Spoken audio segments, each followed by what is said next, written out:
Hi, everyone. It's Laurie and Jennie, and welcome. Today, we are going to be talking about the upcoming Pisces eclipse, which is happening on September 17th. But to start with, let's just introduce who you're talking to here in case you're new with us. My name is Laurie, and you can, find my stuff at lauriefarrington.com. I have a new website. Hopefully, it will be up and functional by the time you go there to check it out. And beside me is Jennie Date, my cohort, and she runs her business, which is Hidden Path Astrology. You can find her at hiddenpathastrology.com.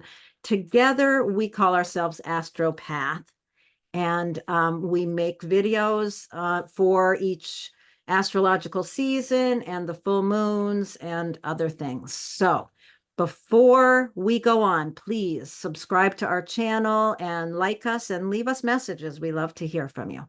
So there's lots more information below the show notes if you want to follow either one of us. Now, Jennie, I'm going to let Jennie talk to you about what eclipses mean, and we'll just cover that briefly before we get into the whole situation. Right, eclipses. Eclipses. Eclipses are interesting, right? Because we kind of make kind of like a palaver about eclipses. But the truth is that we have two pairs of eclipses that happen every year. So there is four eclipses in every year. So they're not that unusual. But what is important is knowing your own natal chart and knowing, where these are going to fall in your chart, because we do tend to take eclipses more seriously than our regular new moon, full moon lunations. And part of the reason is because they do symbolize like a longer time period to think about and bigger pivot points in our lives. So in a nutshell, what do we have? A lunar eclipse coming up here. So this is a good time to think about not only what do you want to see moving forwards, but what doors do you need to close? What have you learned? How can you assimilate and integrate what you've learned so that you can then move forwards? There's so much focus in our society on let's just move forwards, and eclipses, I think one of the things about them is that it is a good time to be like, well, wait a minute, how do I want to end something and close something so that I can create new space for something new to come in? So in a nutshell, that's how I think of them. They always come in pairs in the sense that you're going to have a lunar and a solar eclipse, not necessarily in that order, but you're always going to have one of each around the same time period, about 2 weeks apart from each other. So in this case, we're kicking off a whole new thing by it being in Pisces. We've had them in Libra and Aries for a while now, and now we're seeing the very first one in Pisces, which is so different than Aries. Yeah, so what else, Lori? What have I left out?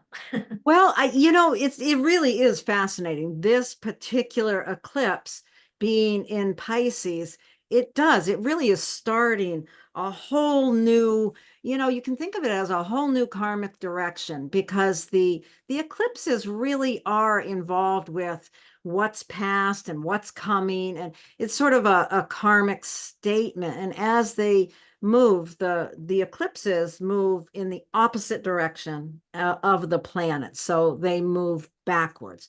It has been, and they always are in a pair of signs, a polarity of signs. So for the past approximately a year and a half, they've been in Aries, North Node in Aries, and South Node in Libra. So this is the beginning. It's just sort of giving us a taste of what's to come, because this one happens in Pisces, and then we go back to the polarity of Aries and Libra a little bit, and then the nodes themselves don't move into Pisces and Virgo until January 11th, 2025. So this is just giving us a taste of what's to come. Once the nodes are in Pisces and Virgo, the beginning of 2025, they will basically be in that polarity until, what was it again? Mid 2027? Is that right? 26, mid 2026. And then they'll start into the next pair of signs. So this is just giving us a clue of what's coming up. Yeah. And that to me, that's like that's a lot to pay attention to. We really want to pay attention to Yeah. where this is falling in our own charts and think about, what we've been working on with the polarity of Aries and Libra and what we're getting ready to work on in the polarity of Pisces and Virgo. Yeah. And I mean, that's the big shift for all of us is it's really shifting attention onto a new set of areas in your life that are ripe and ready for some sort of big pivot. And you have a couple years, a year and a half to a couple years, depending on which cycle you're talking about, but you have a little bit of time to work with that area. And so, you'll continuously see, as Laurie said, we're still going to have some Aries and Libra stuff well into next year, into next March. And then it really just kind of gets taken over by the Pisces Virgo. So it really gives you a place in your life to contemplate bigger, slower changes. That's kind of one of my big keywords for eclipses is they are pivot points. They are places to kind of go, where's this landing in my chart? Is it landing on something really important, like one of my luminaries or, Mercury or some other important planet? And if so, like it's an important time to take advantage of that and think about, like, consider deeply what you want to see change in that area of your life, because change is just part of everything. Yeah. And one of the beautiful things about astrology is you can kind of use the symbolism to consciously address what's happening in your life. So, especially with eclipses. So it's an exciting shift. And we'll talk more about it. We'll also point out in the chart picture, like there's the nodal axis, the actual nodes themselves, which right now are still very much in Aries and Libra, even though we have a Pisces eclipse. But that's the thing that kind of determines whether or not we are in eclipse season. So we'll point that out on the chart, the nodal axis. So Yeah, it's always important to know where the nodal axis is, because the yeah. nodal axis is where the eclipses happen, pretty much, except when they're in this state of changing from one polarity to another. But it's always important to know where that's happening. The north node is always the direction we're moving in. The south node always represents something that we're releasing. Mhm. You Yeah. want me to open up the chart? Yeah. Let's go for it. Let's take a look.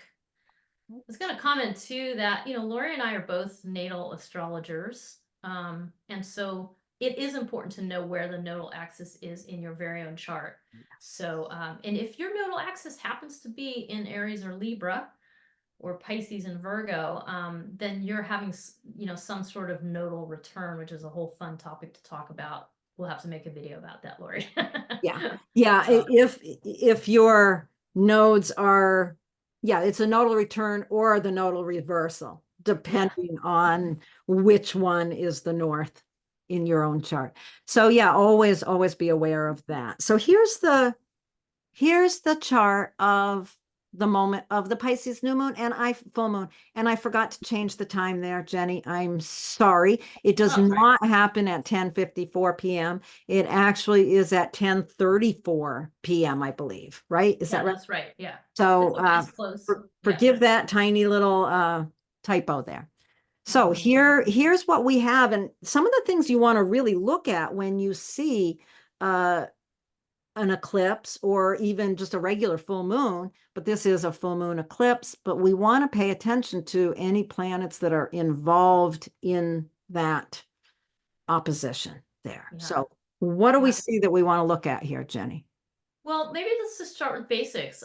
We're Okay. in Virgo season. That means the sun is in Virgo. It's been there since August 22nd. So we're approaching, we're getting towards the end of Virgo season. Virgo season is all Virgo topics. It's an earth sign. So there's a lot of things around organization and your routines and practicality and your tasks and how do you want to be of service through those tasks. Those are kind of the main topics.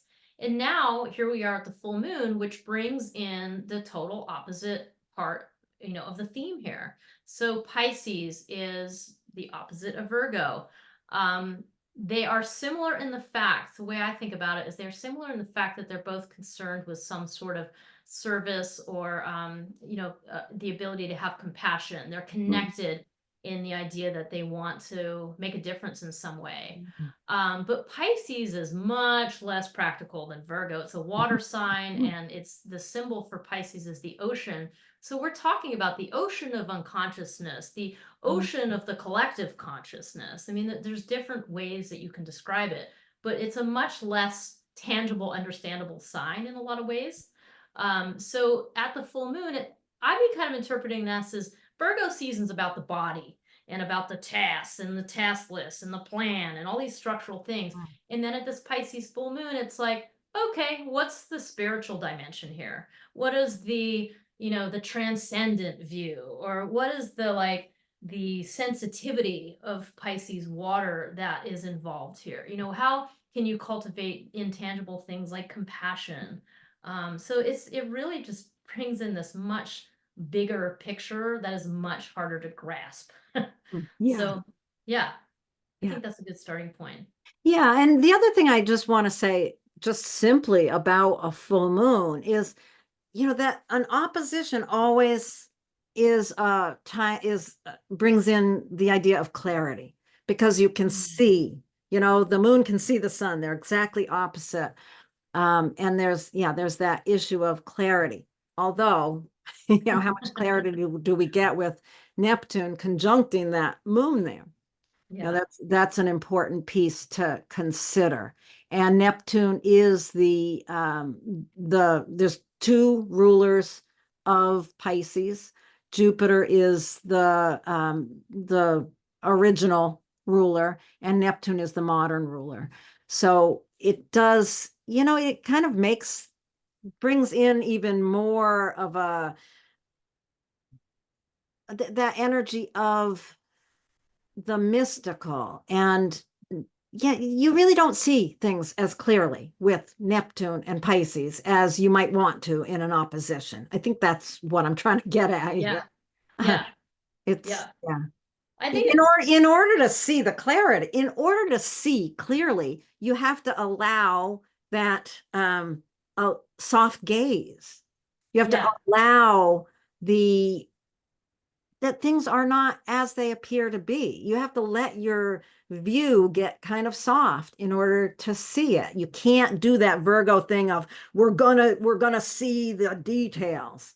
Yeah. Pisces doesn't function that way. Pisces is open flow of understanding, the intangible, the understanding of the intangible. So it's an Yeah. interesting way to think about it. Yeah, and I was just thinking as you're talking, like a good way to think about it is Virgo's like putting your glasses on and looking at the minutia. And then, Yeah. Pisces is you take the Glasses. glasses off, right?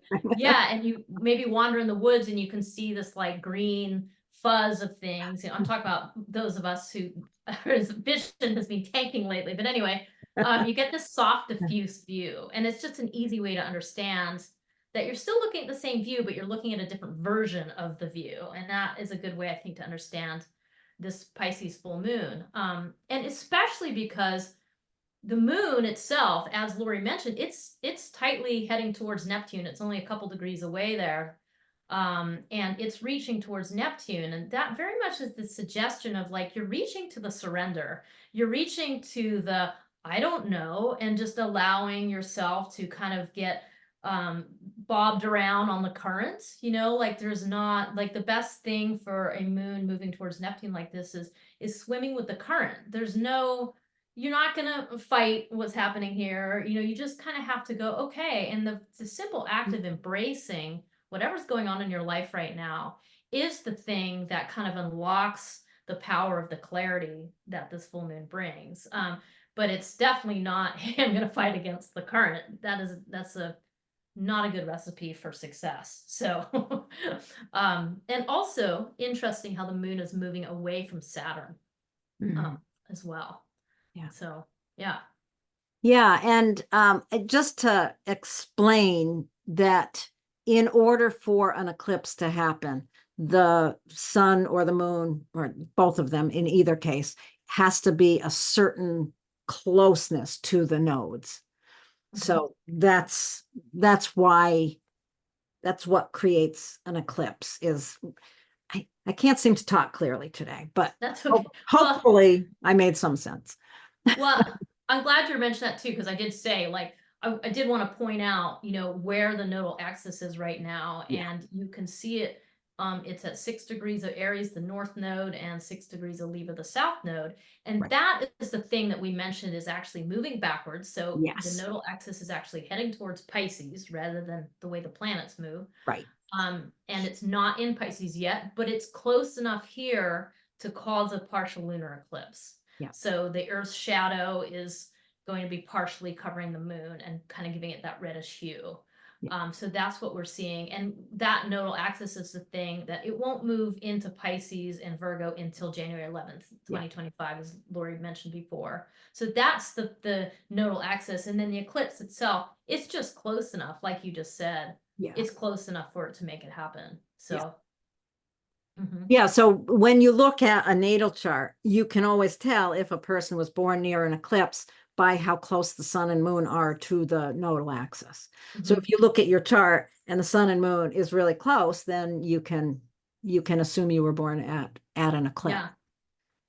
And also as part of this conversation, the moon in this case is near the north node. So you would say this is a north node lunar eclipse. So Yeah. you want to look at the lunar aspect of the eclipse, the fact that the moon represents emotional material. So this is like closing down some emotional aspect of whatever you're dealing with and tying up those loose ends, or working with intangible emotional mood states, or there's a bunch of different ways you can interpret it, in order to move forwards, which is the north node part, in order to take your life into a new direction. That's a Pisces direction.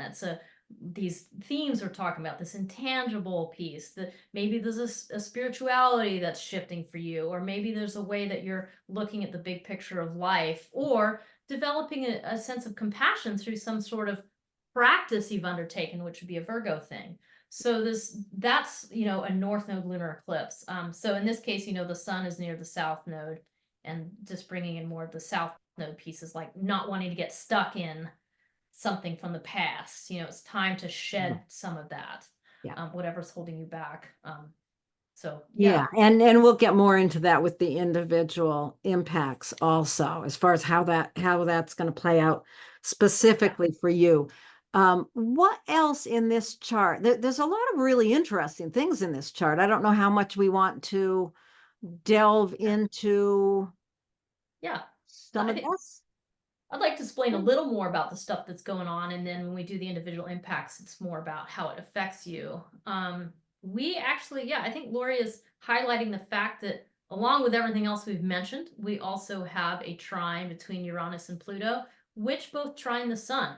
So we actually have a grand trine in Earth in this chart with the Yeah, sun. isn't that Um, interesting? the moon is more of our focus, but just this grand trine suggests, sort of a material self-sufficiency that's going on here. And the moon is the thing that breaks it up. So that need to surrender towards Mhm. something that's not controllable or something intangible is really highlighted here as the way to. It's kind of like this is the way to move with the universal forces in your life. This act of surrender, like, I don't know everything, but I'm going to allow myself to be open and be moved by the direction and the doorways that open at this time. Yeah, So, I think, just thinking a little bit more about Pisces might be useful here too. Just, mhm. Pisces being the mutable water sign. And like you said, Jenny, about the ocean, it's this open flow of understanding. Pisces is a really interesting sign because a lot, you can think of some of the more negative parts of Pisces being escapism and that kind of thing. There's a lot. I think of like this ladder. With astrology as a symbolic language, there's layers and layers of meaning to every piece.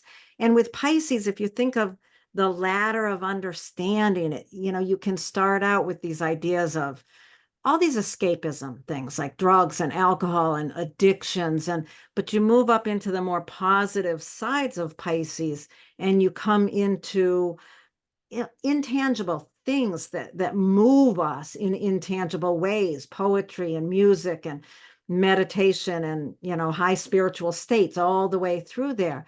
But a sort of line in there is around suffering and the need to suffer in order to develop compassion. I mean, all of these are very intangible things.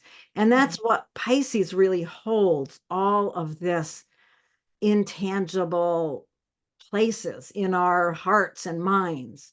And this is a really important time to just, allow ourselves to hold that space and understand that all of that is part of the human experience.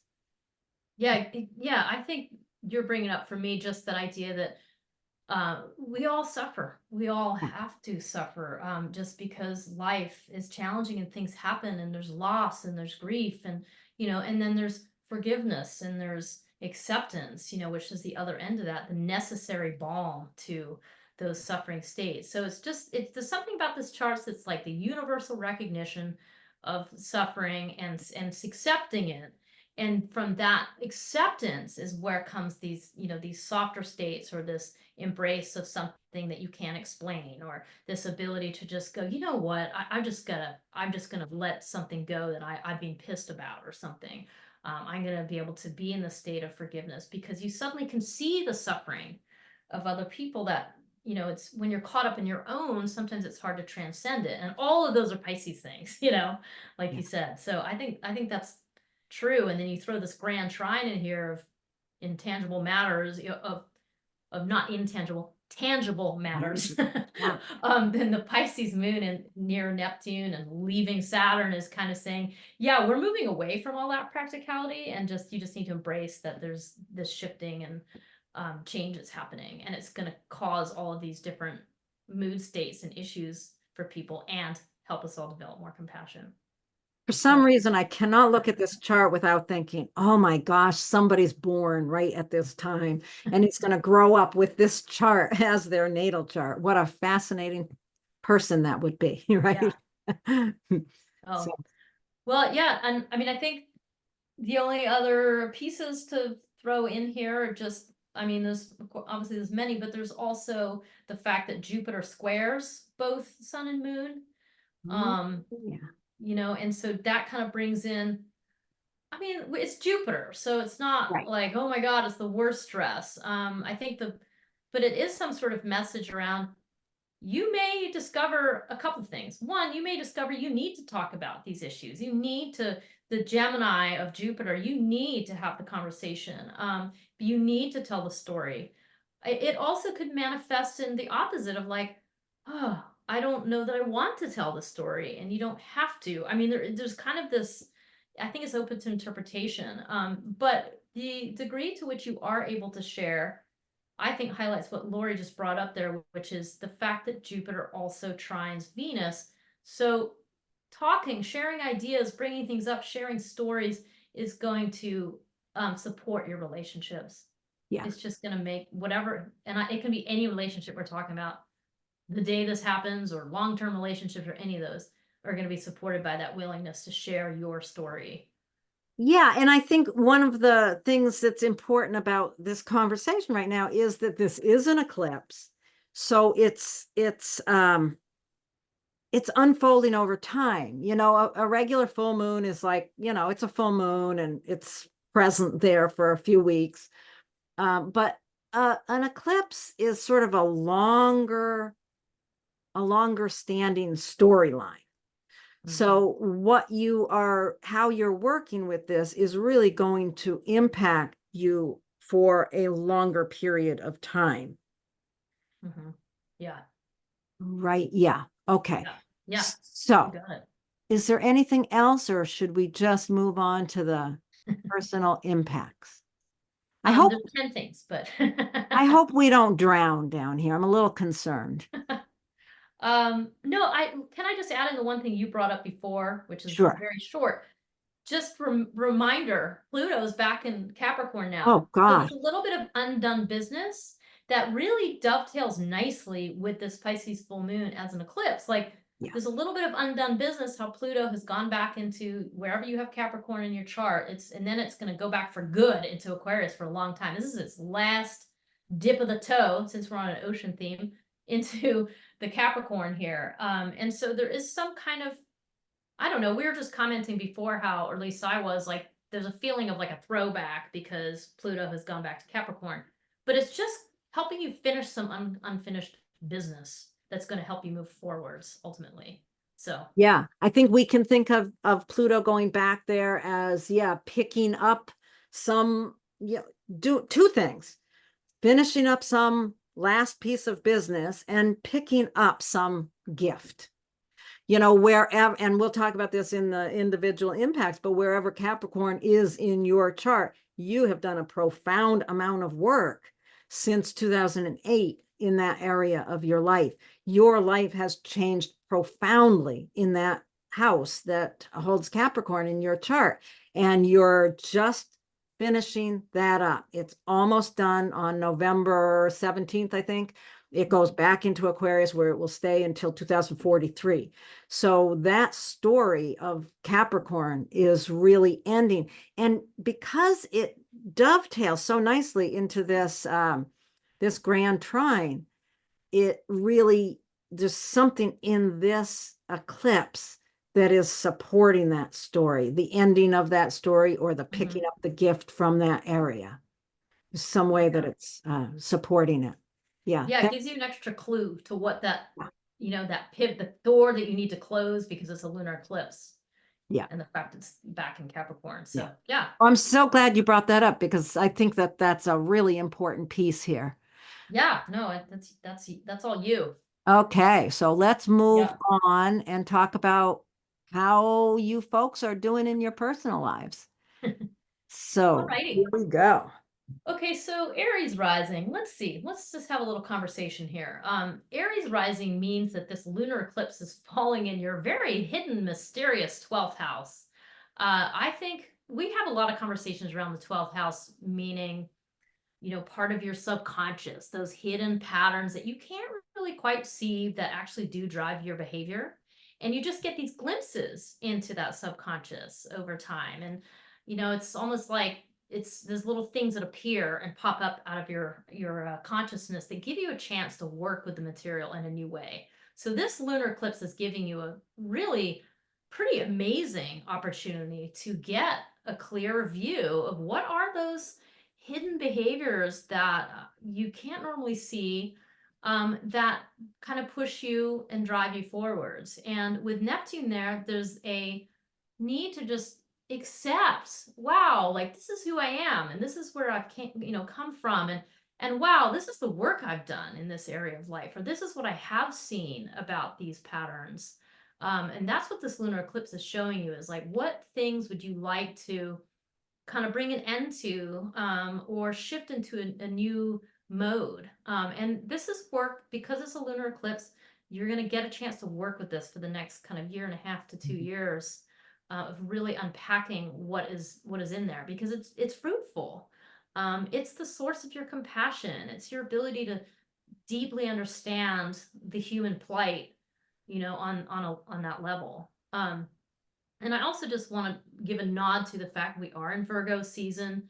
So the way you've been able to kind of set up this glimpse is by doing your practices, doing your routines, doing your daily life. Maybe you've had little insights as you've been, working out or getting yourself to work or cooking a meal. Like you've gotten these little insights about the bigger meaning of life. And now at the lunar eclipse, you're really going to see how that is, part of your personality in a deeper way than you ever could have imagined. Hmm. Yeah. What do you have to add, Laurie? Well, that's great. Yeah, it's interesting. I was thinking about, the upcoming, this being a glimpse of what's coming. So for the past year and a half or so, you've been working so hard to develop your own self-courage, the courage to show up as your most authentic self. That's been such a big part of what you've been learning. And this is giving you a glimpse that that's kind of coming to an end. And starting particularly this next January, you're going to be really working in a new way on finding out what is really behind the curtain, so to speak. You know, your ideal view of your own unconscious. You're going to be really building on that or on your spiritual understanding of who you are. There's some ways that you're really going to be waking up an awareness of very deep levels of who you are. Which is very different from where you've been with the nodes, you know, the North Node previously being in your first house. And then, of course, there's also that piece we talked about with Pluto. So Pluto has been really waking you up to big changes in your community, what you are able to receive from others. But right now, there's something, it's dipped back into the 10th house. There's some gift that you're bringing with you or some last piece that you're cleaning up around your career or your social reputation. So just realizing that that's part of this story as well. Yeah, like it's kind of like I like the way you put that, Lori, because it's kind of like there's clues coming from your profession about maybe something that feels like, oh, wait, I'm back here again, or something that you're revisiting that's helping you understand the bigger picture of the lunar shift about your subconscious pattern. So they really work, it's working nicely together for you to understand what door is it that you really are desiring closure on. You know, what are Yeah. you trying to close? Yeah. So yeah. Yeah, Cool. that's interesting. Okay, so let's move on.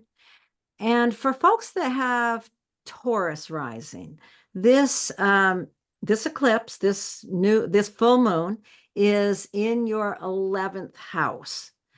Um 11th house is an interesting place to have Pisces. I think the 11th house is really um, community is how I think of it. In the simplest term, it's community, but it can be made up of friends, but in general, it's like-minded people. It's people who support you for to what you desire.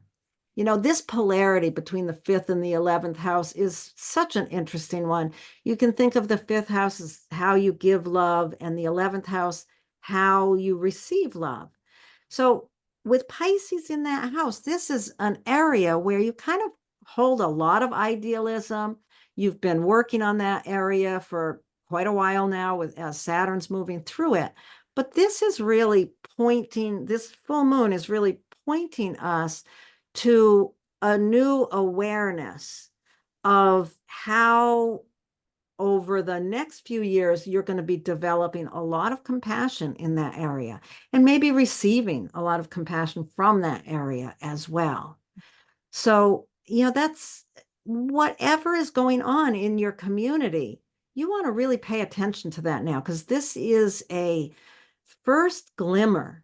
This eclipse is a first glimmer of how that is going to be developing over the coming years. Hmm, nice. Hmm. Yeah, I think, we brought up the idea of Pluto in these charts too, where, Pluto has been in Capricorn for ages, since 2008, and then it's dipped into Aquarius. And now, just briefly, it's dipping back into Capricorn.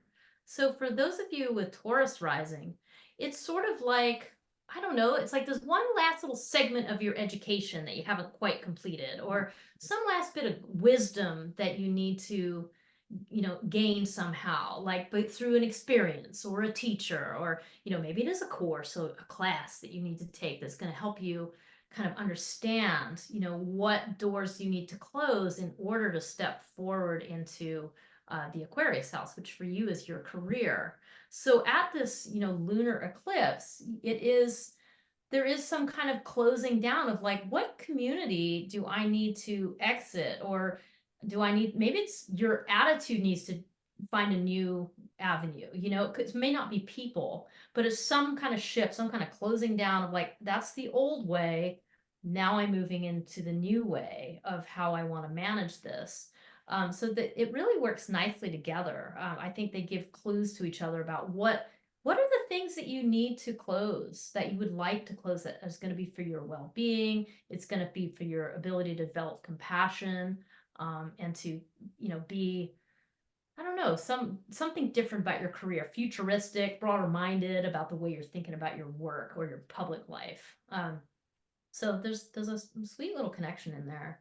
Yeah. And we are also still in Virgo season, so there is, the sun has been in Virgo for a while, and there's kind of these practical practices and routines and things like that that have also been holding your attention. And some of those are actually the things that are helping you see into the stuff about community. What is the connection between your desire to give of yourself creatively and your ability to receive support from your community? What's the connection there? That's also part of the, I kind of think of all these as clues, about what you're trying to bring to fruition. So Yeah. And the other thing that I'm thinking about as you're talking is just with the nodes moving in at the beginning of the year, next year, the nodes will actually be moving into your 11th house. So that is the future direction. But I just wanted to mention that over the last year and a half or so, you've been really facing a lot of your internal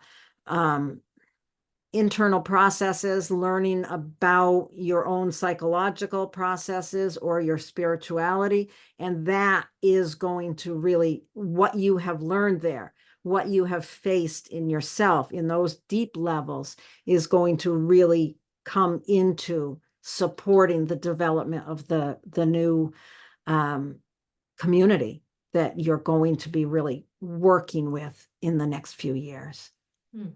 nice. It's interesting. Okay, let's move on then to folks who have Gemini rising. All right. So with those of you with Gemini rising, let's just start by talking about the lunar eclipse itself. For those of you with Gemini, this is happening in your public life or your professional life. So the 10th house really refers to the public sphere. This is how you show up in public. So for a lot of us, it is our profession or maybe even our vocation. But for everybody, it has to do with your public reputation. So keep that in mind.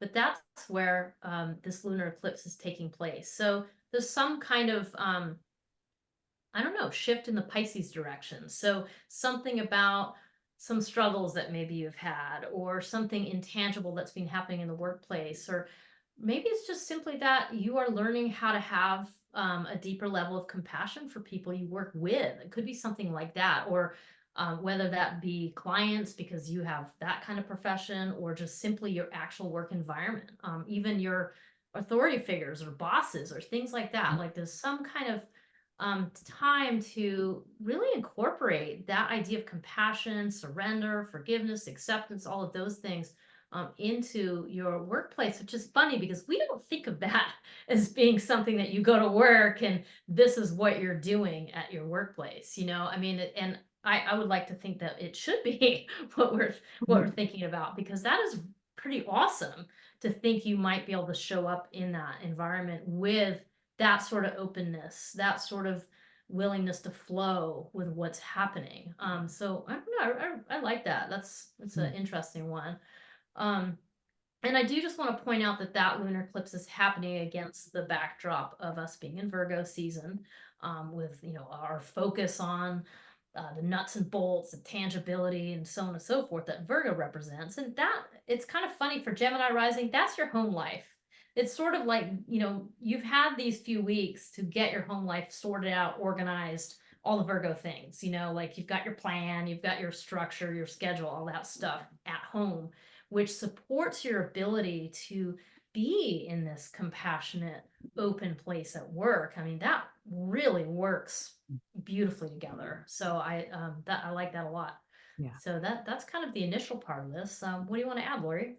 Well, there's that one little piece of Pluto, and this black dot here represents Pluto. I wasn't sure if we were going to talk about it, so I just put a black dot there. But I think it really is part of the picture of this eclipse right now is that, Pluto has been in Aquarius for a while now. And for you with Gemini rising, there's been some big changes occurring, some big, like, yeah, big changes occurring in the area of the ninth house, which could be around education or travel or something around your worldview that you've been really, yeah, something's really changing there. But right now, Pluto has taken one last final little dip into the eighth house, into Capricorn. This really suggests that before you can go on with the innovation, the innovative transformation of your worldview, before you can go on into that, there's one little piece left over in the eighth house, which really represents how you navigate other people's baggage. I think of it mostly in this context as, how you set boundaries. So before you move on into this great change around your worldview, you still have a little more to learn about how to set serious boundaries in your deeper relationships. Mm-hmm. How that relates to this eclipse in the 10th house is really, I think, going to become more and more clear as the nodes move in, as the North Node moves into the 10th house for the, year and a half starting in January. There's so much growth in that area of your career or social reputation, just bringing compassion there. There's something here about boundaries that's going to really support you going into creating your career from this place of compassion. Yeah. You've got to be able to work with your own boundaries in order to bring compassion to your worldview. Yeah. It's funny when you're talking, Laura, I think that the word sacrifice is coming to mind for me here. If you're sacrificing too much of yourself in your workplace, it means your boundaries are not where they need to be. So there's definitely an interplay. If you want to be compassionate and understanding, you've got to also, you can't just be wide open. You've got to have some grounding, you've got to have some footing, you've got to know how to say, you know what? Care about you, but I got to step out right now, or whatever the thing is. But that's what's coming up for me. I like it that you said that. I think that it's really interesting to think about that whole idea of compassion, of sacrifice with Pisces, and with the North Node ultimately going to move in here, which is why there's an eclipse in this area. That's going to be something really, really important as the next couple of years come up, that you be really clear with your boundaries. That's really interesting. Yeah. I like that. Okay. Now let's move on to folks who have Cancer rising. I know a few of you people. Okay. So if you have Cancer rising, this full moon eclipse is happening in your ninth house. So the ninth house really is the space of expanding awareness of our place in the world. I think mostly of the ninth house as our worldview and all the things in our lives that develop our worldview, education or travel or, education, travel, politics, religion, not spirituality, but those are kind of the things that make up our worldview. And with Pisces here, this is an area where, if you've got Cancer rising, this is an area where you tend to be pretty idealistic and kind of dreamy. And this is really showing us that this area is coming into view.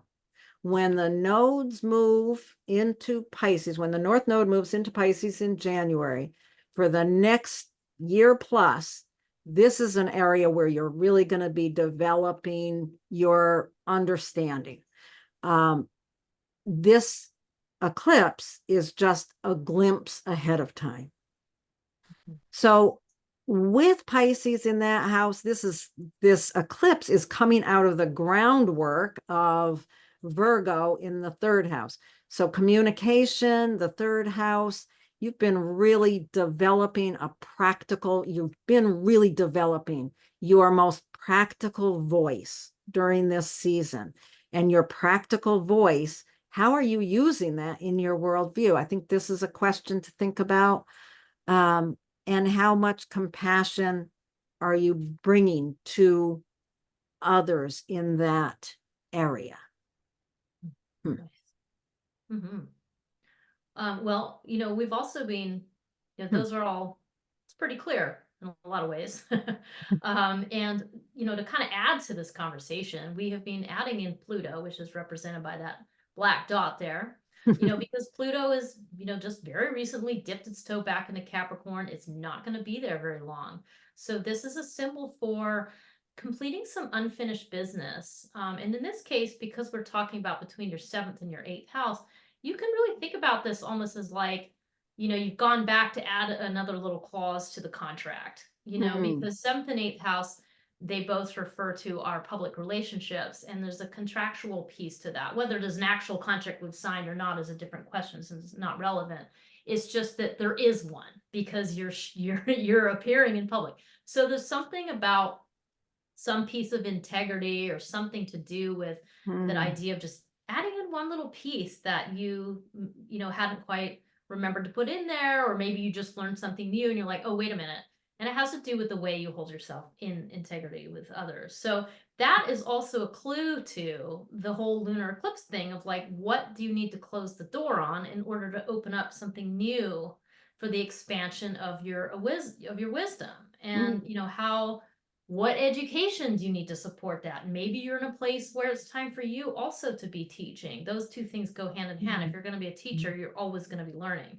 So there's something in that learning teaching thing, and your partnerships have something else to teach you in that regard in order to support you in that forward movement, in order for you to move into that place of working with these eclipses in this new area for the next year and a half or so.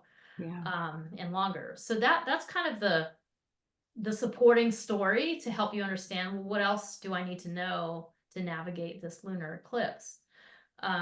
And I think that, and I like, you talked about the voice with Virgo. Just bear in mind that can be writing. It can be how you're dealing with relationships with siblings.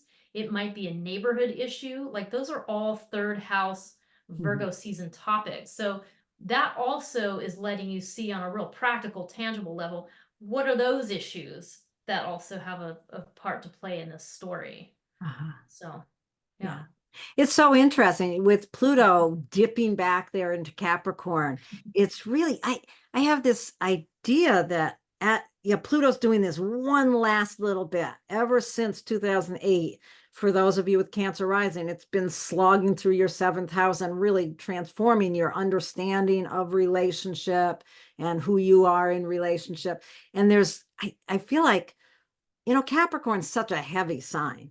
And when it moves out and back into Aquarius on November, I think 17th, there's like a freedom. You finally have done all the work in that area. And there's a freedom now to use everything you've learned to really support the development of how you navigate other people's stuff. And I think that's so awesome when you also combine that with the fact that with the North Node having been moving through Aries for the last whatever year and a half, and you've been really being courageous and doing your work in your career, and now that courage is going to pay off as the North Node moves into Pisces in your ability to teach or learn new ways to expand your awareness and understanding. I really can see how those work together. Yeah, I agree. I think it's particularly for somebody specific I know with Cancer rising. That's really fascinating to look at it that way.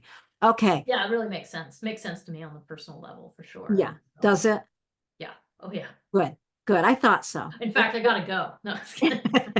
In fact. Okay. So right. we're going to move on then to folks, is there anything else you want to say about this, since this is personal to you? No, I feel like we covered it really well. It Okay, really, yeah, good. it's a Yeah, good, really, it's speaks pretty yeah, clearly, I think. clean Okay, little with energy. Leo rising. All right, so those of you with Leo rising, let's just start with that lunar eclipse. Okay, let's just start with where that is. You have Pisces in your eighth house. The eighth house is one of those houses that has to do with your deepest instincts, your intuitions, like those kind of. It's a pretty deep house. There's a lot going on here. The eighth house is very much concerned with other people's values, other people's money, other people's skeletons in the closet, other people's secrets. I mean, you get the message. It's all the experience that you have when other people kind of come towards you with their things. So it's still you, um, but it is very much like, oh, I have to manage that. As a Leo rising person, you have the ability to have a ton of compassion for Mm, people struggling with their stuff. Maybe it's addiction issues. I mean, there's all a number of things. Could be compulsive issues, and there's all sorts of things. But you are familiar with the way others suffer, and you have the ability to really tap into that and be available to work with people. Part of the lesson is how you have your own boundaries. Like as if Pisces in this eighth house, it's going to be absolutely necessary that you take time for yourself, that you go on retreat, that you withdraw in a healthy way for yourself. That's going to be part of your whole makeup. That's going to support you. And so during this lunar eclipse, those are actually really good things to think about. You might want to ask yourself, how well am I doing that? Do I do this well? Do I feel exhausted when I've been in the presence of certain people? What's happening? Like just really kind of asking yourself those questions and letting the whole idea that this lunar eclipse is falling across the eighth and the second houses, which are both about values. So in other words, the sun is cruising through the area of life that's about how you value yourself. So that needs to be part of the equation here. And just this Virgo season has given you an opportunity to reflect on that and make sure you're taking care of your own the way you value yourself, your own values, your own worth, that you're doing the things you need to feel energized and supported. So those are all the issues that are kind of connected in here with this lunar eclipse. And just, I want you to just think about like, where do you need to kind of close down the old ways of doing things? And how do you want to open up a new door in the way that you navigate other people's difficult mhm, things, and mhm, open up more compassion? mhm. Yeah. Yeah, I think that's No. so important. It's really interesting with Leo rising, with Pisces there. It may be really easy for you to sacrifice yourself to other people's stuff. Yeah. And that's really important that you do that work with um, understanding and developing boundaries.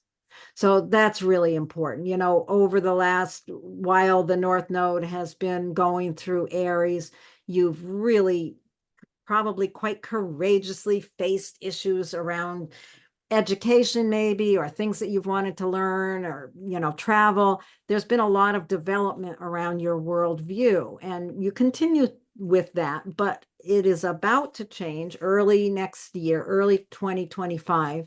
In January, when the nodes move into that eighth house, there's going to be so much more push toward you really developing the ability to set boundaries with great compassion. Mm. I mean, yeah, setting boundaries with compassion. That's going to be the key there. And Mhm. and then how that links with what Pluto's been doing. That's kind of what we've been looking at here, is how these link together. And Pluto has dipped into your seventh house, and you've been really seeing a lot of big changes around your relationships, big changes around your relationship. Right now, Pluto has dipped back into Capricorn. There's one more little piece that you need to be working on developing or bringing forth into your relationships from the area of your lifestyle. Really, there's some change in your lifestyle or in the ways that you so the ways that you take care of yourself, routines, those kind of things. There's one little piece that you have to work on there before you can really come forth into this changing relationship state in mid-November when Pluto goes back in there. But there's some little piece. How do you think that connects with, Yeah. how does that connect? Well, I think it's interesting because Pluto moving into Aquarius and into your seventh house symbolizes a whole nother hemisphere of the chart. So having Right. it dip back in below the horizon line is an implication about some more internal stuff you need to do around your practices, your routines. It could be health too, like the sixth house Oh, sometimes brings in health, man. like just taking care of you. So I think that they work together in the sense like, that ultimately, like, you're valuable. You're valuable here, and if you sacrifice too much for other people, you're not going to, illness is one potential possibility. Like, you're not really going to be supporting yourself. So I think it's something about make sure that you've got those, the right priorities in mind as far as having integrity around your routines, so how you eat, how you sleep, Mhm. how, do you meditate, those kinds of things. How are you managing stress, and especially the stress of, ooh, I've got Pisces in the eighth house, easy to sacrifice myself. So I think that's how I see it, so that when it goes back into the seventh house, you're like, okay, I got this. I've laid down the foundation of what that lifestyle has to be before I enter relationship realms. Yeah. So yeah. I think that's really key, is that once we do this last tiny piece in Capricorn, that's going to really open a door into the Aquarius house. It's going to really Yeah. allow that change to happen a lot more smoothly. We've done, yeah, we went back and did what needed to be done. Yeah. So that's where you're at, I think, with Leo rising. Yeah. All right. So now we're going to move to Virgo rising. So for those of you with Virgo rising, this eclipse is happening in your seventh house.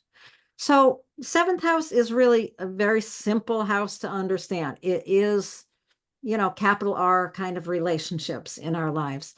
Oftentimes we think of the seventh house relationships as being contractual relationships, marriage, business partners, spouses, you know, not simple romantic relationships. That's more of a fifth house thing. This is the more serious, committed kind of relationships.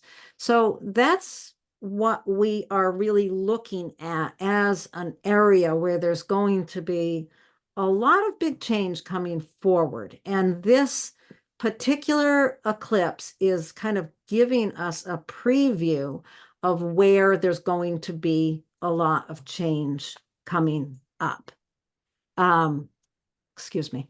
And it's, all of that is on the backdrop of Virgo season, where you've been really working on this practical side of yourself, really. So that self supports the changes that are upcoming in the relationship sphere. With Pisces in the seventh house, again, you tend to be a person who can easily sacrifice for a relationship or easily just not be very clear-eyed in that realm. There's a lot of just confusion can come in.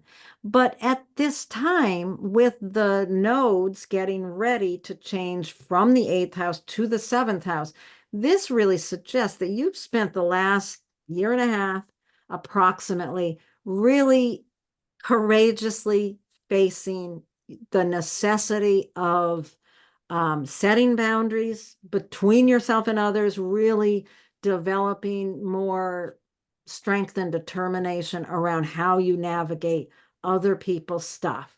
So as the nodes, and this is the preview we're getting right now, but as the nodes move into Pisces for you, over the next couple of years, you're going to really be working on strengthening your compassion in relationship as you release your tendency to roll over, right? You've learned how to set boundaries so you don't have to be so confused in your relationships and you don't have to give yourself away there. So this is really going to be a big learning over the next few years. Mhm. Hmm. Yeah, and this, Laurie and I have decided to add in the Pluto piece to this conversation because it sheds extra light on, well, what do you need to let go of? What is some unfinished business that can help you understand what to shift at this lunar eclipse, like what doors to close. And we're thinking about closing doors at a lunar eclipse. And Pluto has been, dipping back and forth into Aquarius, and it has made its final re-entry back into Capricorn, and it's not going to be there for very long. So it's referring to some sort of unfinished business. And for those of you with Virgo rising, this business has to do with the way you give of yourself, the way that you show your love, the way that you, it can be creative pursuits, it can be risk taking, but it also can be like I like how it works at the seventh house, because it also can be like allowing that kind of lover quality of your partnerships in your, if it's your marriage partners, for example, or your intimate partners.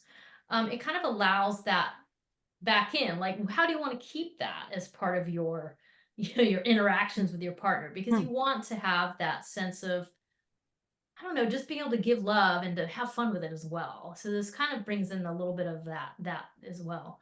But there's some kind of clue about what do you need to go back. It's almost like you've got to go back and be like, nope, I've got to have this joy and this ability to give love as part of the way that I do my partnerships moving forwards. And so it kind of brings that in, while also recognizing, and I need to have boundaries. I need to be able to be really receptive in my relationships, but not to the expense of sacrificing myself for the relationship. So that's the question, and that's the kind of little added piece that Pluto, I think, brings to it.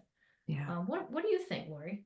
Well, I'm just thinking about, yeah, Pluto going back into that fifth house, picking up some last piece of integrity around how they give of themselves. And once they've picked that up and Pluto moves back into the sixth house on November, I think 17th, it's like it's going to free Pluto up to actually do the work it needs to do in transforming your lifestyle, which is really what Pluto going into the sixth house. And, Pluto, once it goes back in there in November, it'll be there until 2024. And what it's going to be doing is completely changing your lifestyle. And that could be related to health. It could be related to, just your day-to-day routines of how you live are going to be totally changed. Yeah, nice. Yeah, I like that. I'm excited for, I feel like, Pluto going into the house, into Aquarius, and it's been doing that little dance back and forth. But I feel like once it's done this final time, it's going to really be free to bring things forward in a more positive way. Yeah, like the empowerment piece of Pluto Right. that's available. Right, right. Yeah, And for me yeah, personally, when it goes in there, I'm going to have my surgery done. I'm going to be able to, move forward in a much more positive way. yeah, So yeah, I'm yeah. excited about that shift and Mhm. that, the little glimpse of what's going to really shift in the relationship area. I think this is a very important eclipse. Absolutely. Okay. Yeah, cool. Libra. Okay. All right. So Libra, here we are. Let's talk about that lunar eclipse. So for Libra, the lunar eclipse is falling into your sixth house. The sixth house, what is it? It's habits, behaviors, routines, practices, all those kind of practical containers that ultimately all make up your lifestyle, when you add them all together. So you can think in terms of health stuff, your workouts, like, are you getting enough exercise? Are you You know, are you lifting weights? Are you going on walks? What about your eating? How's that? You know, what's going on with your eating? Like that, these are all some of the things that will be brought up at this time.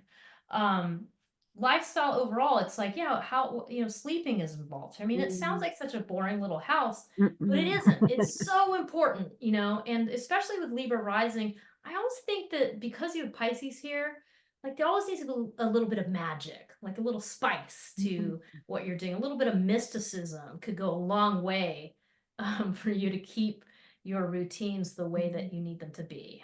So there's something about all of those things.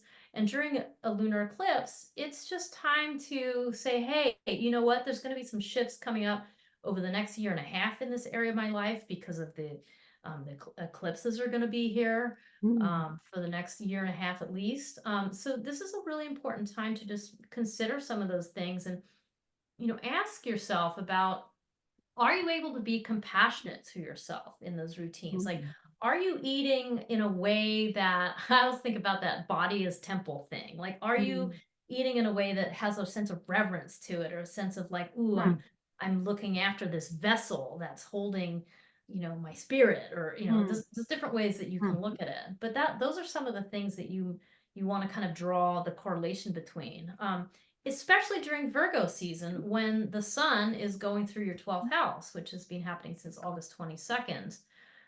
So during Virgo season, there's been times to kind of put some practical touches on whatever your behind the scenes spirituality it might be, Mm. or the way that you deal with your subconscious patterns. You know, there might be some kind of practical therapeutic thing that you've been undertaking at this time. So that gives you the backdrop to like, there's a huge link here between mental and physical health, Mhm. between all of how these routines and your lifestyle and your sort of overall outlook on life, how those come together, and are those in a place that are supporting you. And the lunar eclipse being a time to go, what do I need to close the door on that isn't serving me anymore, so that I can make room for more nourishing and helpful things that help me develop compassion.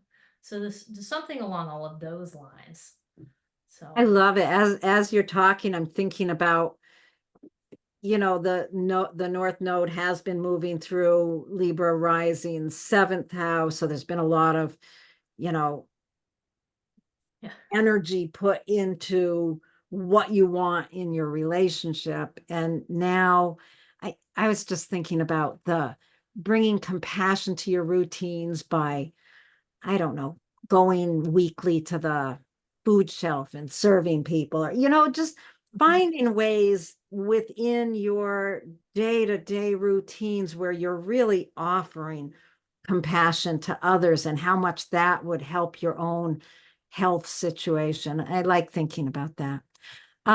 But anyway, I'm rambling on. I do want to talk about Yeah. how what Pluto's doing and how that kind of plays in here. You can think that, Pluto's been doing a little dance. It's been in Capricorn. Basically, it was in Capricorn since 2008. And it has recently, in the past year or so, it's come into Aquarius just a little bit, and it's starting to really wake up and profoundly change how your understanding of how you give of yourself, how you give love, what you do on a creative plane that is for the purpose of giving to others. And right now, Pluto is doing its last little dip, represented by that black dot, his last little dip into the fourth house, into this serious realm where it's been for so long, changing your understanding of home and family. You still have this one little piece that you have to go back and work on, either something left to do or something that you left behind that you need to pick up, that will, there's some integrity piece here around your home and family, that once you pick that up, and November, I think 17th, Pluto will go back into Aquarius, where it'll be in your fifth house till 2024. And that's going to really allow this profound change in how you give of yourself over the coming years, how you give love is going to change so profoundly. And you just have to do one more little piece of work around the home family area. Yeah. You know, as you're talking too, what's coming to mind for me is, the fourth house can also be your internal emotional foundation, like you Mhm. setting your own foundation. And so I think about that too, like this building block that you need to put into your foundation, that like there's one hole left in the floor on the foundation, and you just need to drop that boulder in there so that it's complete. And that is going to completely serve you in the sense of what are the routines and the lifestyles that, changes that you need to make. It even could be a very structural piece in your actual home of, an example I could give is just like, if you really want to do, let's say, a yoga practice or a meditation practice or even a strength training practice, you need a space in your house that is designated, because then you just go and do it. You don't have to fuss with it. That's just a concrete example of what it could be, something like that. Yeah. Yeah, anyway. Yeah, I have all kinds of stories that I'm thinking of with this that could drag us down quite a rabbit hole. So Yeah. I'll try to avoid it. But yeah, there is some piece, yeah, you got to put that boulder in the hole, in the hole in the floor, and then you can go forth into this major creative space in that fifth house that's going to really support the development of a big change in your lifestyle. That's beautiful. I like that. Yeah. Yeah. Okay, let's go on then to folks who have Scorpio rising. Okay. So, if you have Scorpio rising, this eclipse is happening in your fifth house. So, the polarity that's being lit up here is one of my favorites, that fifth to 11th house. So, the eclipse itself is happening in your fifth house, which is really the area that is, the old time astrologers called it the house of children, love affairs, and creativity. I kind of like that. But these are the places where we give of ourselves, where we really just give unconditionally. We give love. So this is an area where, for you with Scorpio rising, you have Pisces here. There may be a tendency to sacrifice to give to others. So that's something you want to really be clear about, the difference between compassion and sacrifice. You want to be able to give of yourself with great compassion, without giving yourself away, so to speak.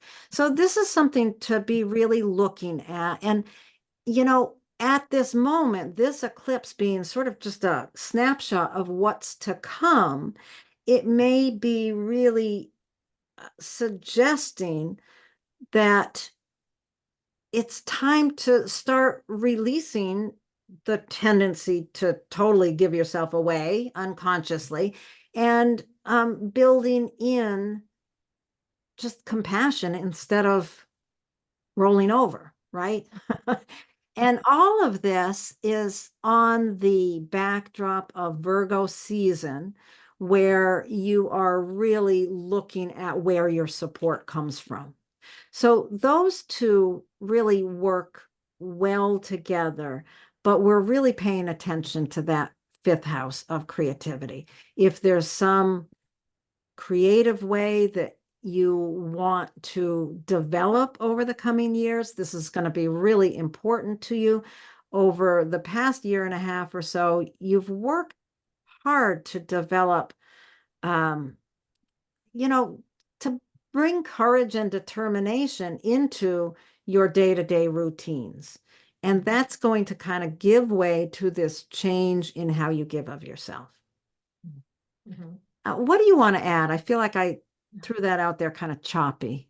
No, that's good. I mean, I was thinking too, it's funny because I was thinking about, yeah, that transfer from the nodal axis being in Libra Aries and now going back into Pisces, and this being the snapshot of it. And I think what came to mind for me was just all the things that you're saying, but also just tuning into health issues. Like you may have had your attention directed towards physical health, mental health, in one way or another, you know, like, oh, I need to make some shifts, or, you know, maybe there was like a little warning or something, you know, heavier. I don't know. But that's what's had your attention. And now with them shifting, it's like now you get to think about how you want to give of yourself, and that with that new context. So that's all I really wanted to add to that piece. The other thing is just the whole, you know, Pluto scenario, because I think Pluto really gives us clues into what this lunar eclipse is about, because Pluto's a big, long, slow moving planet, and you have this eclipse, which is talking about a year or two. So the two together really are, these are change agents in your life. Mm. So Pluto has moved into Aquarius, it's being going in and out between Aquarius and Capricorn, and now it's back in Capricorn for just a brief moment. And I think for those of you with Scorpio rising, it's going back to be like, hey, what have you left unsaid? You know, what are the things, you know, what are the ways you need to use your voice to be in integrity with the way you want to give of yourself? How does your voice work with that? Like, are you saying what you need to say? Are you setting the boundaries about what you need to say? Are you, you know, are you transforming yourself in a sense that you are, yeah, using your voice to get what you need? It's super important. So I think that goes really nicely with this whole fifth Mm. house lunar eclipse thing, because Pluto's getting ready to be permanently in your fourth house for many, many, many years. So there is a lot of change at the core there, home and family and those kinds of things that symbolizes. But having it dip back into this idea of where your voice is, or it could even be an issue with siblings that is left undone, or or a neighbor type of issue, because those are all third house things. But something isn't quite there yet, and you're going to get some empowerment and a deeper level of integrity from whatever that process is. Yeah. So something like that. Yeah, because that's, you know, bottom line, Pluto's job upcoming is to empower you around your home and family. So Yeah. yeah, there's that one little piece that has to be picked up and changed. And then I think there's going to be such a freedom when Pluto goes back into Aquarius in mid-November. It's going to be a big change, I think. Exciting. Yeah. Okay, Okay. let's move on to Sagittarius rising. Right. So those of you with Sagittarius rising, a nice mutable fire there on the ascendant, this puts the lunar eclipse into your fourth house of home, family, roots, lineage, you know, all those, like, all related to family on some level or another.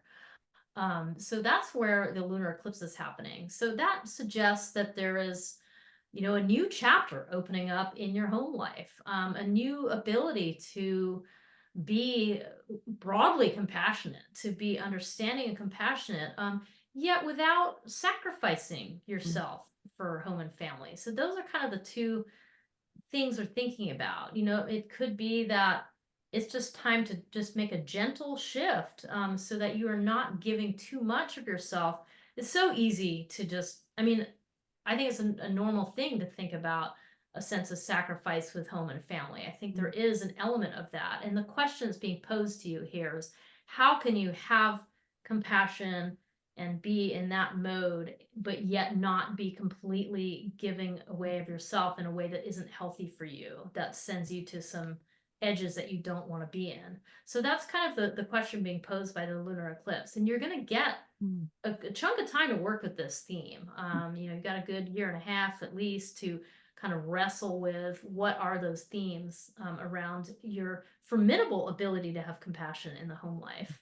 And remember, this can extend back to your ancestry. This could even extend to land that you live on, or that you are spending time on. There's a really strong connection to anything that can be thought of as home. And then meanwhile, we're in Virgo season. So there's been a lot of practical attention on whatever your professional or public life is. That's where kind of this whole, since August 22nd, the sun has been in Virgo. And it's just a big focus on, you know, getting the plan sorted out at work, and kind of getting your, you know, whatever you do in the most public part of your life, getting that very structured and organized and laid out, and, you know, checking off the to-do list, that sort of thing. And then the lunar eclipse kind of brings in this other question of like, okay, now let's look at the sensitivity, the more emotional part. that's going on underneath. So that's, essentially how those two work together. And then, Laurie, I'm gonna pass the torch to you here to talk about some of our other topics. Yeah, well, let's think about Pluto and how that is playing into this storyline. The black dot over here in Sagittarius rising second house represents Pluto. Pluto has been, kind of playing back and forth on the line between Capricorn and Aquarius for a little bit more than a year now.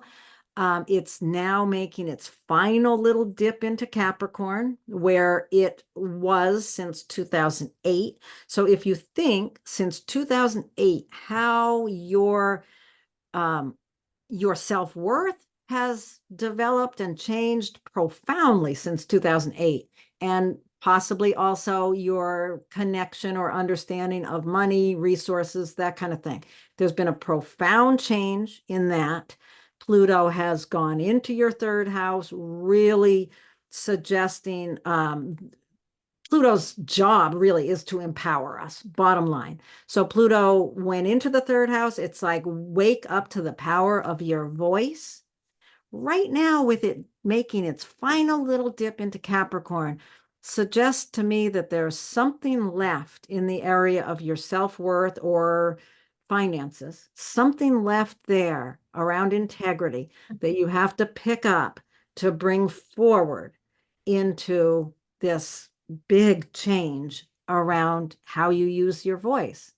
So that's a big process, because Pluto's going to be in Aquarius till 2043, I think. So it's going to be for a very long time. You're going to be really developing this incredibly powerful voice, this forward thinking voice. It's Aquarius, so that's a big um, big piece that is connected to this change of the nodal axis. You know, you're really getting ready to develop this piece about home and family, this more tender part there. How how do you Yeah. see those two working together?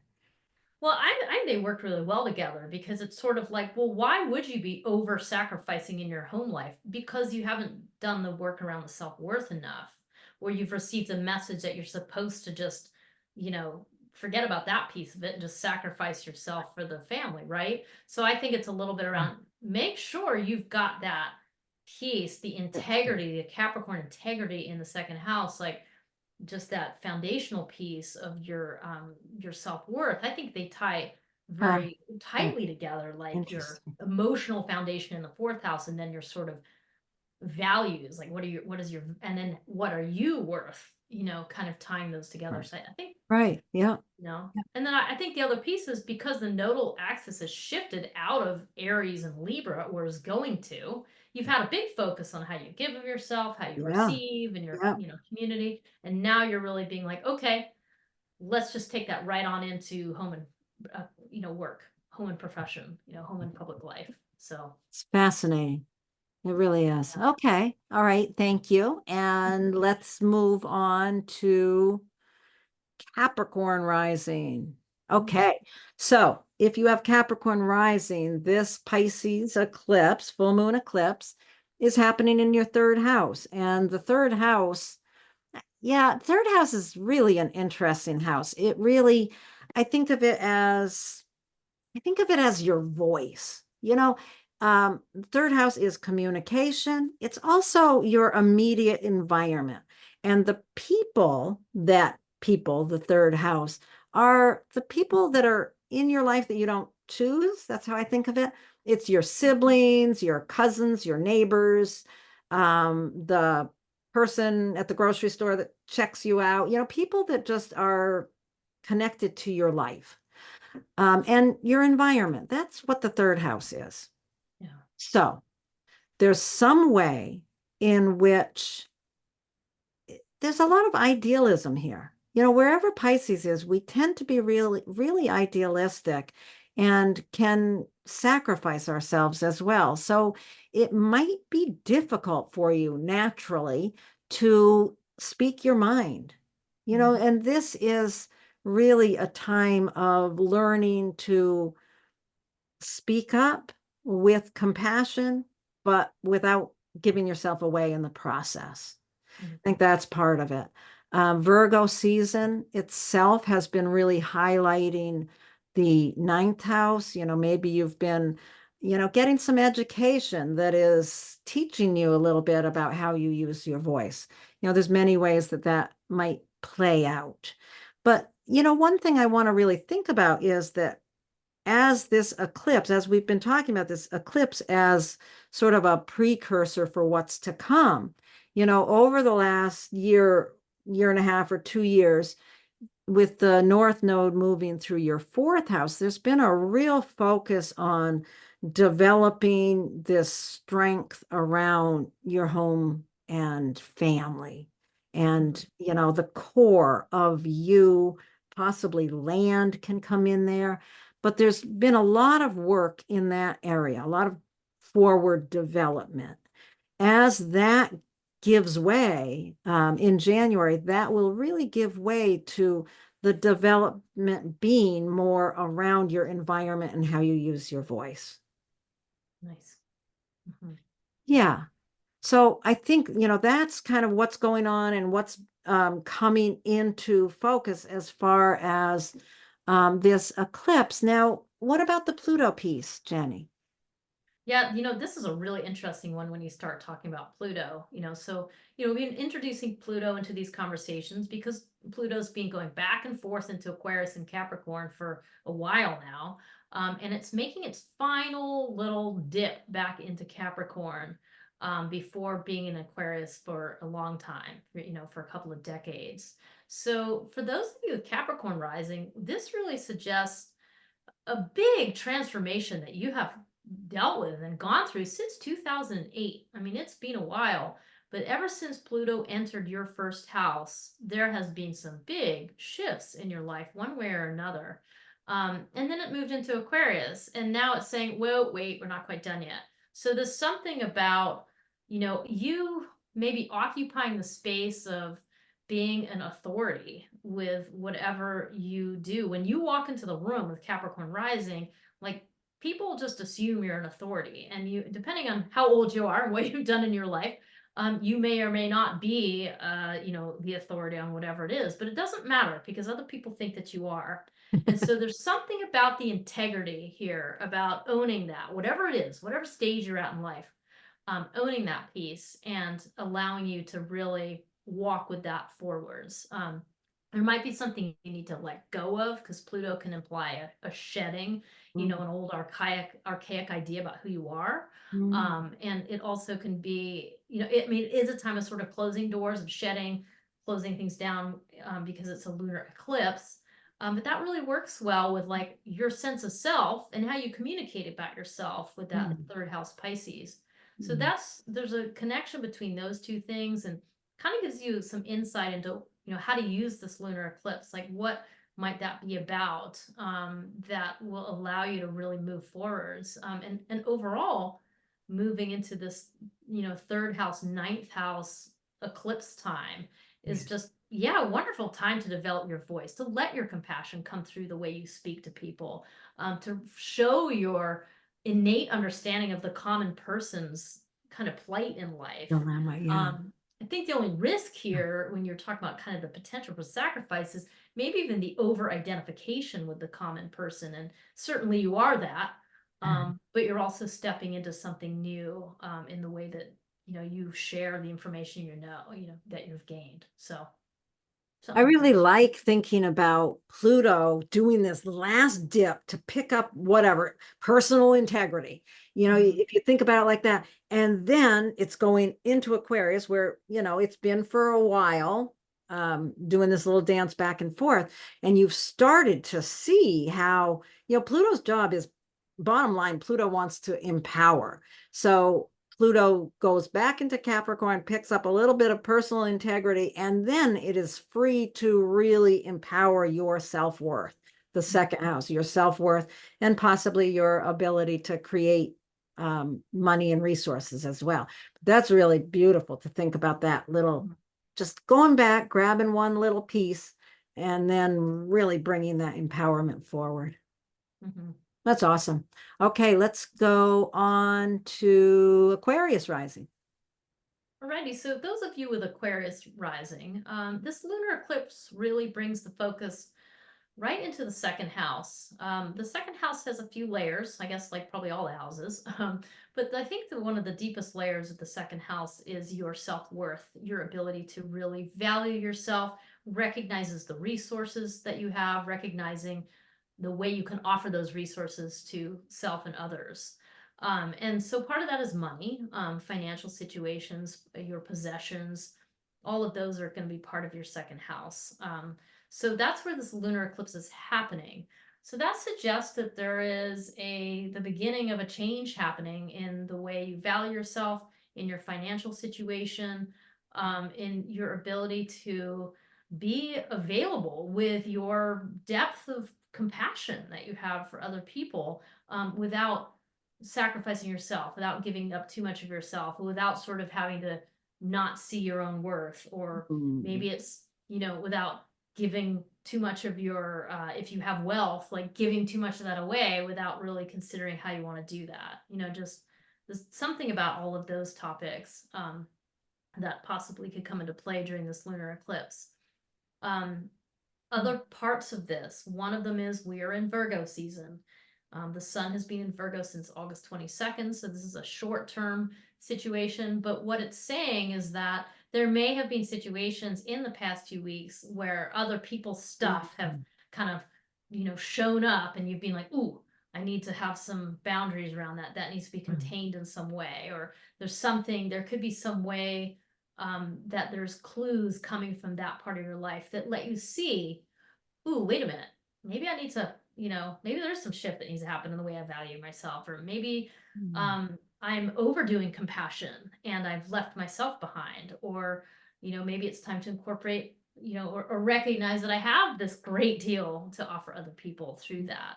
So there's a bunch of different things in there that you can think about during this lunar eclipse, and think about what you want to close the door on in order to open up new doors.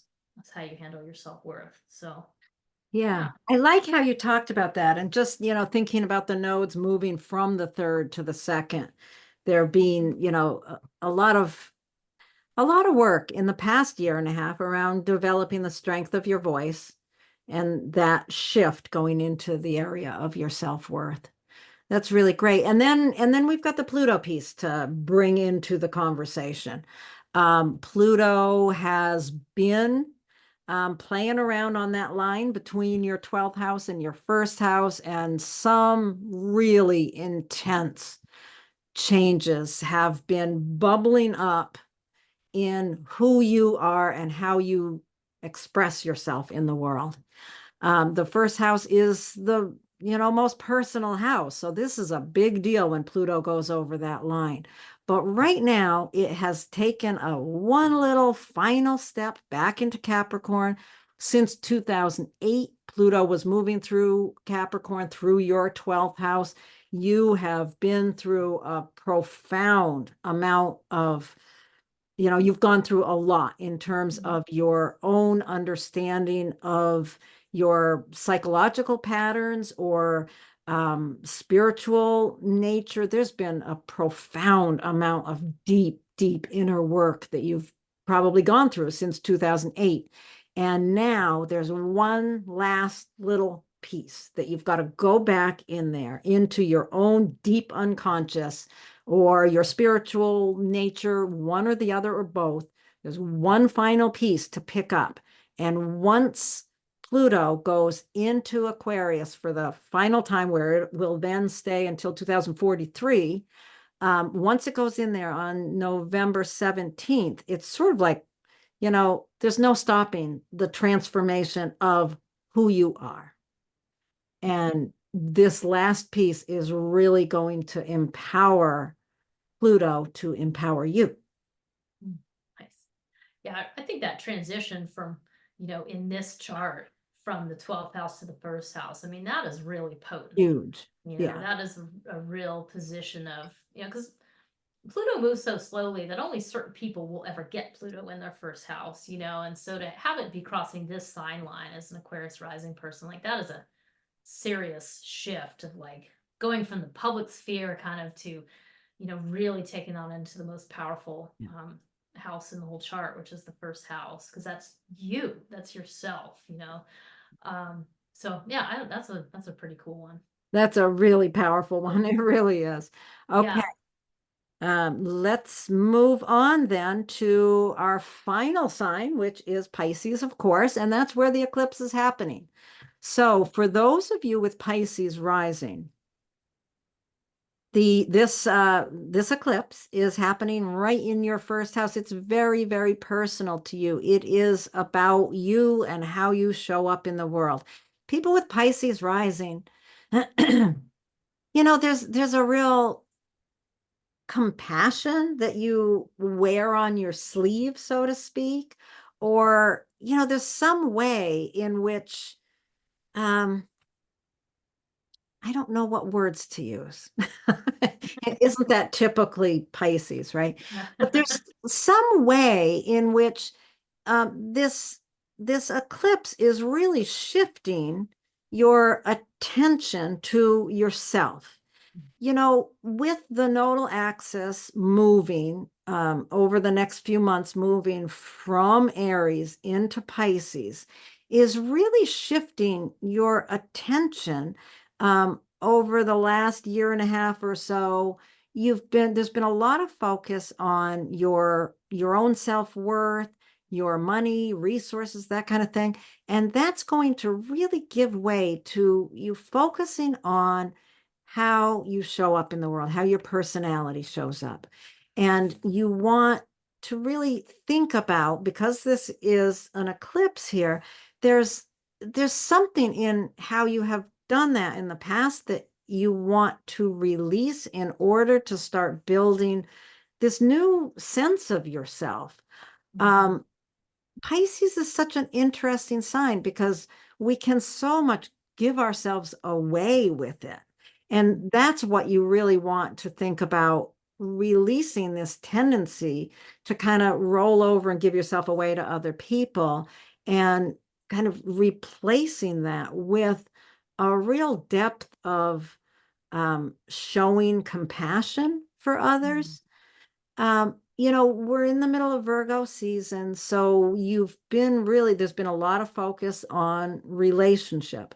So really looking at that polarity between who you are and who you're in relationship with is really going to support your understanding of this new line of developing your own self Mhm. and how you show up in the world. Mhm. Hmm.